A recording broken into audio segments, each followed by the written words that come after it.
Madam, మా పిల్లలు mobile వల్ల ఎక్కువ డిస్ట్రాక్ట్ అవుతున్నారు, సరిగ్గా చదవట్లేదు అని చాలామంది పేరెంట్స్ కంప్లైంట్ చేస్తూ ఉంటారు. మీది కూడా ఇదే ప్రాబ్లం అయితే ఈ వీడియో మీకోసమే. ఒకే క్లాస్ చదివే ఇద్దరు స్టూడెంట్స్ ఉన్నారు. వాళ్ళకి డేలో 1 అవర్ ఖాళీ టైం ఉంటుంది. ఫస్ట్ స్టూడెంట్ మొబైల్ తీసుకుంటాడు, గేమ్స్ ఆడతాడు, రీల్స్ చూస్తాడు, స్క్రోల్ చేస్తూ ఉంటాడు. 1 అవర్ టైం అయిపోతుంది.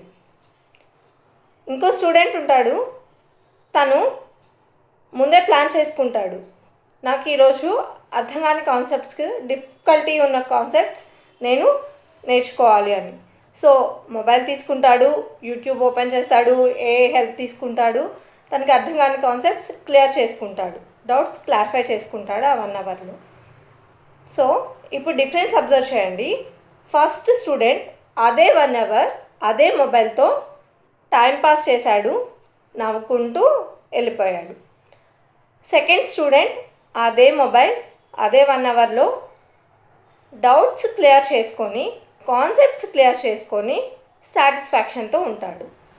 ఇప్పుడు మీరే డిసైడ్ అవ్వండి, మొబైల్ వల్ల డిస్ట్రాక్షన్స్ ఉన్నాయా, దాన్ని ఎలా యూజ్ చేసుకోవాలో తెలుసుకోవడం ముఖ్యమా? ఫోన్, ఇంటర్నెట్, ఏఐ ఇవన్నీ డిస్ట్రాక్షన్స్ కావు.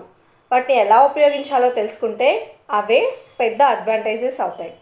సో మీ ఒపీనియన్ ఏంటో కామెంట్ బాక్స్లో చెప్పండి.